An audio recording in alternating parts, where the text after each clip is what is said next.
میں نے کہا کوئی بات نہیں، آپ کھائیں، میں بعد میں کھا لوں گی۔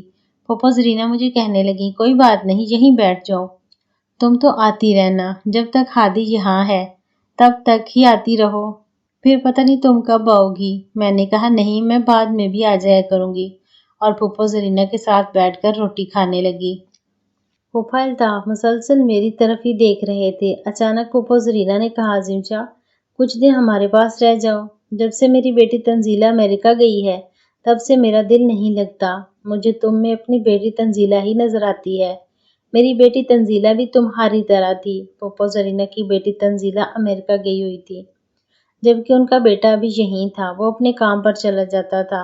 ہادی مجھے کہنے لگا عظیم شاہ دیکھ لو، اگر تم یہاں رہنا چاہو تو رہ لو، آخر گھر جا کر ہمیں کوئی کام تو نہیں کرنا۔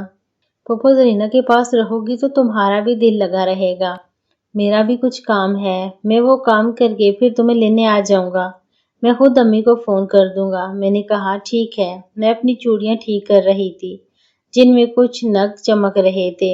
میرا دل نہیں چاہتا تھا کہ میں ہادی سے دور رہوں، کیونکہ ابھی ہماری شادی کو بمشکل 1 مہینہ ہی ہوا تھا اور کچھ ہی مہینوں بعد ہادی کو بیرون ملک چلے جانا تھا۔ میرا دل چاہتا تھا کہ میں ہادی کے ساتھ ہی رہوں۔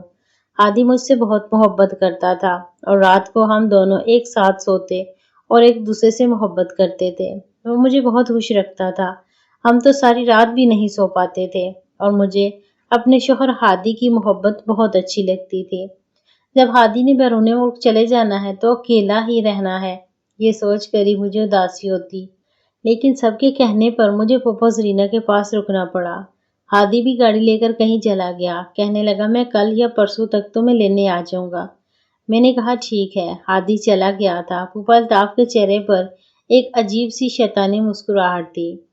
پھوپھا الطاف مجھے کہنے لگا عظیم شاہ اگر ہادی کے بغیر تمہارا دل نہیں لگ رہا تو بتا دینا، میں اسی وقت اسے بلا لوں گا۔ میں نے کہا کوئی بات نہیں اور ہنس کر بات ٹال دی۔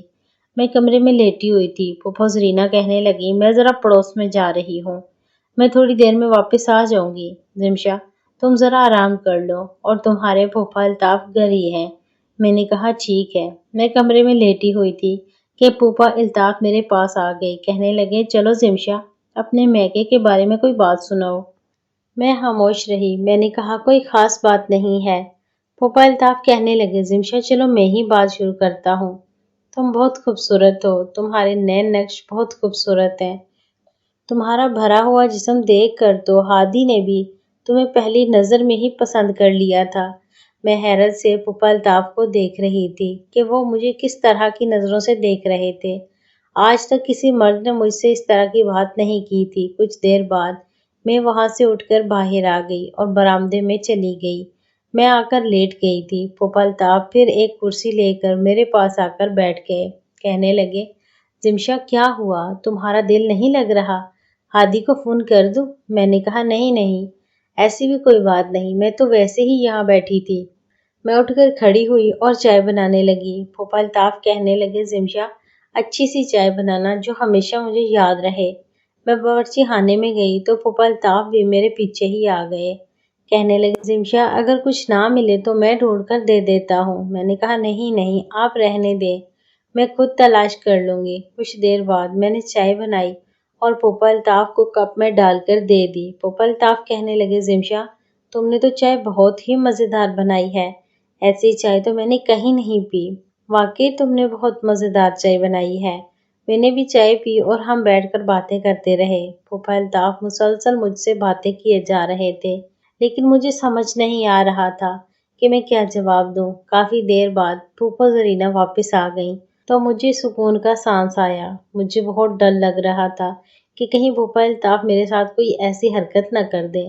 مجھے اندر ہی اندر خوف محسوس ہو رہا تھا۔ شام کو میں دوبارہ پھوپھا زرینہ کے ساتھ گھر کے کاموں میں لگ گئی۔ پھوپھا زرینہ کا بیٹا اوپر والے کمرے میں سوتا تھا اور پھوپھا الطاف ہمارے قریب ہی لیٹے ہوئے تھے۔ پھوپھا زرینہ کو شوگر تھی۔ رات کو کھانا کھانے کے بعد انہوں نے اپنی دوا لی اور سو گئیں۔ انہیں بالکل ہوش نہیں تھا۔ پھوپھا زرینہ زور زور سے خراٹے لے رہی تھی اور مجھے نیند نہیں آ رہی تھی۔ میں بار بار کروٹیں بدل رہی تھی۔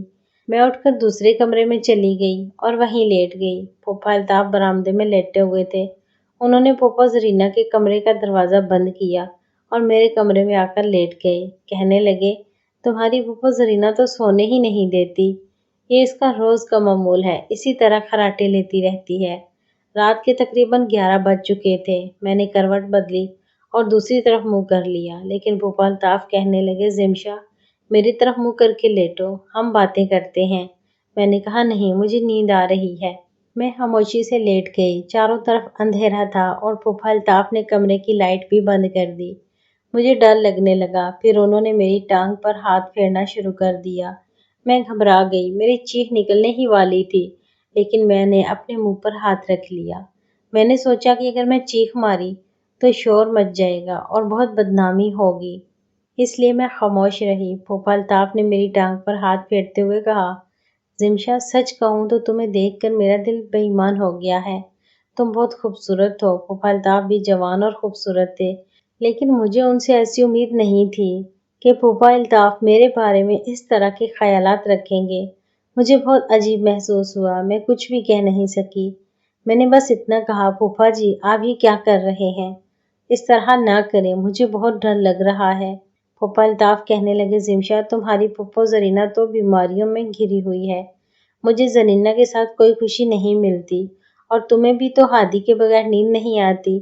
بات صرف رومانس کی ہے، اگر ہم دونوں ایک دوسرے کے ساتھ رومانس کریں گے تو تمہیں بھی اچھا لگے گا اور مجھے بھی، ساتھ ہی تمہیں نیند بھی آ جائے گی اور مجھے بھی۔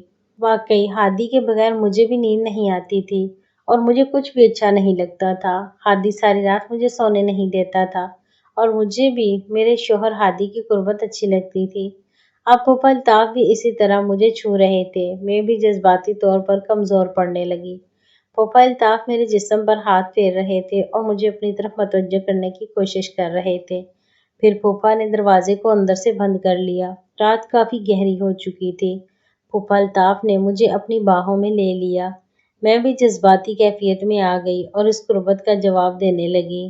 پھوپھا الطاف مجھے پیار کرنے لگے اور میں بھی بے خود سی ہو گئی تھی۔ میں کبھی خود پھوپھا الطاف کو دور کرنے کی کوشش کرتی، لیکن میرا بھی موڈ بن چکا تھا۔ وہ اوپر آ گئے اور کہنے لگے، زمشا میں سچ میں تمہارے ساتھ یہ سب کچھ کر کے خوش ہونا چاہتا ہوں۔ پھوپھا الطاف نے اچانک میرے ساتھ سب کچھ کیا اور مجھے بھی اچھا محسوس ہونے لگا۔ میں نے بھی پھوپھا الطاف کا ساتھ دیا۔ ہم دونوں ایک دوسرے میں گم ہو گئے۔ پھوپھا الطاف کہنے لگے، زمشا تم تو دودھ جیسی ہو، پتہ نہیں ہادی تمہیں چھوڑ کر کیسے چلا گیا۔ اسے تمہیں چھوڑ کر نہیں جانا چاہیے تھا۔ تم تو ایسی بے قرار ہو جیسے ہادی تمہارے ساتھ روز ہی ایسا کرتا ہو۔ میں نے کہا، وہ میرے ساتھ روز ہی ایسا کرتا ہے، اس کے بغیر میرا دل نہیں لگتا، اسی لیے آپ کی ایسی باتیں سن کر میرا بھی موڈ بن گیا، لیکن مجھے اس بات کا بہت دکھ ہوا کہ میں نے اپنے پھوپھا سسر کے ساتھ ہی یہ سب کچھ کر لیا تھا۔ پھوپھا الطاف کہنے لگے، تمہارے اندر تو بہت جوش ہے۔ میں نے کہا، ہاں ایسا تو ہے ہی، کیونکہ شادی کے بعد میں پہلی بار اس طرح کی قربت اختیار کر رہی تھی۔ پھوپھا الطاف کہنے لگے، پھر تو شادی والے دن ہادی نے تمہیں بہت خوش کیا ہوگا۔ میں نے کہا، بہت زیادہ، لیکن آج میں نے جو غلطی کی ہے مجھے یہ نہیں کرنی چاہیے تھی۔ پھوپھا الطاف کہنے لگا، جو ہو گیا سو ہو گیا۔ جب ایک مرد اور عورت ایک جگہ اکیلے ہوں تو کبھی کبھی ایسی صورتحال پیدا ہو جاتی ہے۔ پھوپھا الطاف کہنے لگا، مجھ سے بھی غلطی ہو گئی، میں بھی تمہاری خوبصورتی دیکھ کر بہک گیا تھا۔ تمہاری پھوپھا زرینہ تو ساری رات خراٹے لیتی رہتی ہے اور اب مجھے اس کے ساتھ پہلے جیسی خوشی نہیں ملتی، لیکن آج تم نے میرا دل خوش کر دیا۔ آج کے بعد کسی کو یہ بات نہیں بتانی کہ میں نے تمہارے ساتھ ایسا کیا ہے۔ میری رشتہ داری میں بہت عزت ہے، اسی لیے میں نہیں چاہتا کہ تمہاری بھی بدنامی ہو، رشتہ دار مجھے بھی برا کہیں، اور ساتھ ہی تمہاری پھوپھا زرینہ کا تمہارے سسرال والوں کے ساتھ رشتہ بھی خراب ہو جائے۔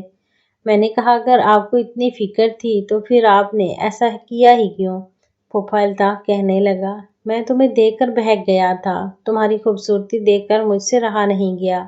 میں نے کہا، ٹھیک ہے، لیکن آپ بھی غلطی سے کسی کو یہ بات نہ بتا دیجیے گا۔ اسی دن شام کو ہادی بھی واپس آ گیا۔ کہنے لگا کہ میں نے کپڑے اور کچھ دوسری چیزیں خریدی ہیں۔ پھر اس نے کہا، چلو زمشا اب ہم گھر چلتے ہیں۔ میں فوراً تیار ہوئی اور اپنے سسرال واپس آ گئی۔ گھر آ کر میں نے کسی کو بھی یہ بات نہیں بتائی اور ہمیشہ یہ راز اپنے دل میں ہی رکھا۔ پھوپھا الطاف نے بھی اچھا کیا کہ یہ بات کسی کو نہیں بتائی۔ 2 بچوں کے بعد آج بھی ہم اپنے گھر میں خوشی سے رہ رہے ہیں۔ میں نے کبھی کسی کو اس بات کی بھنک تک نہیں لگنے دی کہ پھوپھا الطاف نے میرے ساتھ اس طرح کا برتاؤ کیا تھا۔ اس کہانی کا سب سے بڑا سبق یہ ہے کہ اعتماد ایک بہت بڑی نعمت ہے، لیکن اس کے ساتھ ہمیشہ احتیاط بھی ضروری ہے۔ انسان کو جذبات میں آ کر ایسا کوئی فیصلہ نہیں کرنا چاہیے جس کا پچھتاوا پوری زندگی رہے۔ رشتوں کی عزت، وفاداری اور کردار کی حفاظت ہر حال میں مقدم ہونی چاہیے، کیونکہ ایک لمحے کی غلطی برسوں کی خوشیوں کو متاثر کر سکتی ہے۔ مضبوط کردار، صحیح حدود اور اللہ کا خوف ہی انسان کو غلط راستے سے بچاتے ہیں۔ امید ہے ناظرین آپ کو آج کی کہانی اچھی لگی ہوگی۔ مزید اچھی کہانیوں کے لیے میرے چینل کو سبسکرائب کر لیں۔ شکریہ۔